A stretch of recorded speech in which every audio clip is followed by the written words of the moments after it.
Okay, so I'm just running I got some video running here, and I guess I'll turn to Chief Riley to let us know what happened in the court just now.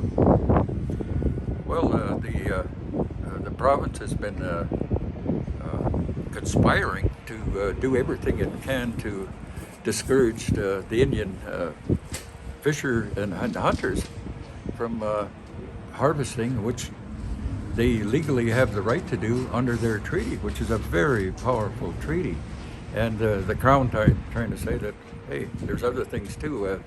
The Section 35 doesn't describe it. Well, Section 35 never was supposed to describe it. It protects your treaty rights under your treaty, and those rights are very clearly and adequately described in the treaty to fit exactly the truck house that Mr. Durfee has been operating. Okay, Thomas, can you introduce yourself and tell us a bit about what's happening here today? Yeah, I'm Thomas Durfee. I'm a band member from Millbrook First Nation. We're here today because of a unauthorized raid on behalf of the government and local law enforcement, where they came into our treaty truck house, absolutely knowing that it was a treaty truck house, and they robbed us.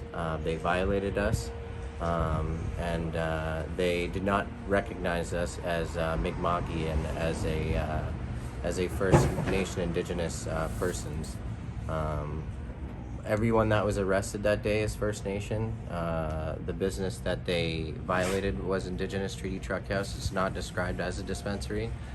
We sell ribbons, dresses, agricultural literature, jewelry, and many other medicines such as sage, sweetgrass, and Indigenous medicinal cannabis. So we're here for community under the protected Section 25 and 35 right. We are here today to stand up for our rights. We will not back down because our ancestors did not back down, and that proves it in the 1752 treaty.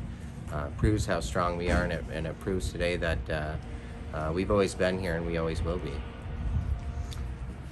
Chris, can you say a few words about what was going on in there today? Yeah, well, I'm here to support my friend and colleague here, Thomas Durfee, and his situation about getting raided off reserve and that. And I firmly believe that this is like all of our land. We're the rightful stakeholders of this land, and we never sold our land to any governments. We didn't lose it in a war. We don't have no land agreements. So just our treaties are very powerful, and they're just 100% intact to this land. And it don't matter if we're on Indian Act land, the lands that the government created for us, or if we're on our natural land that we own. So we're here to assert our rights and prove in the courts that this land is ours, and we do have a right to exercise our rights anywhere. So, and we have an Indigenous right to an economy, so we have a right to partake in the economy just like the government or anyone else. So that's why I'm here. Is there anybody else that wants to say anything? Get on YouTube. All right, awesome guys. We'll just do a